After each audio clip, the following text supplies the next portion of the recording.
Light travels through vacuum is days அப்படின்னு சொல்லிட்டு கொடுத்துருக்காங்க. வெற்றிடத்தில் பயணம் செய்யும் ஒளியானது டேஸ் ஆகும் அப்படின்னு சொல்லிட்டு கொடுத்துருக்காங்க. இதில் வந்துட்டு பாருங்கள், சீரான திசை வேகம் ஆப்ஷன் ஏல சீரான திசை வேகம் அப்படின்னு கொடுத்துருக்காங்க. ஆப்ஷன் பி சீரற்ற திசை வேகம், ஆப்ஷன் சி வந்துட்டு பார்த்தீங்கன்னா சராசரி திசை வேகம், ஆப்ஷன் டி எதுவும் இல்லை அப்படின்னு சொல்லிட்டு கொடுத்துருக்காங்க. இப்போ இதில் வந்துட்டு light travels through vacuum uniform வெலாசிட்டியா, நான் யூனிஃபார்ம் வெலாசிட்டியா, ஆவரேஜ் வெலாசிட்டியா ஆர் நன்னா அப்படின்னு சொல்லிட்டு ஒரு 4 ஆப்ஷன் கொடுத்துருக்காங்க. இதில் பாருங்கள், வெற்றிடத்தில் பயணம் செய்யும் ஒளியானது சீரான திசை வேகம் ஆகும். சீரான திசை வேகத்துக்கு எக்ஸாம்பிள் என்னன்னா, வெற்றிடத்தில் பயணம் செய்யும் ஒளி அப்படின்னு சொல்லிட்டு சொல்லலாம்.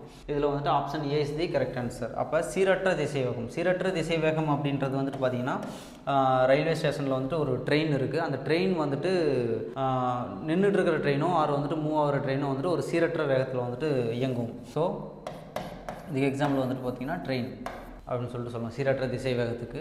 அடுத்து சராசரி திசை வேகம் அப்படின்றது பார்த்தீங்கன்னா, மொத்த இடப்பெயர்ச்சி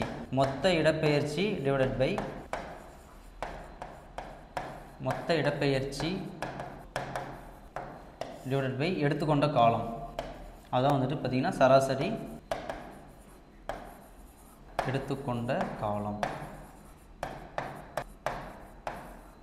இது வந்துட்டு பார்த்தீங்கன்னா சராசரி திசை வேகம்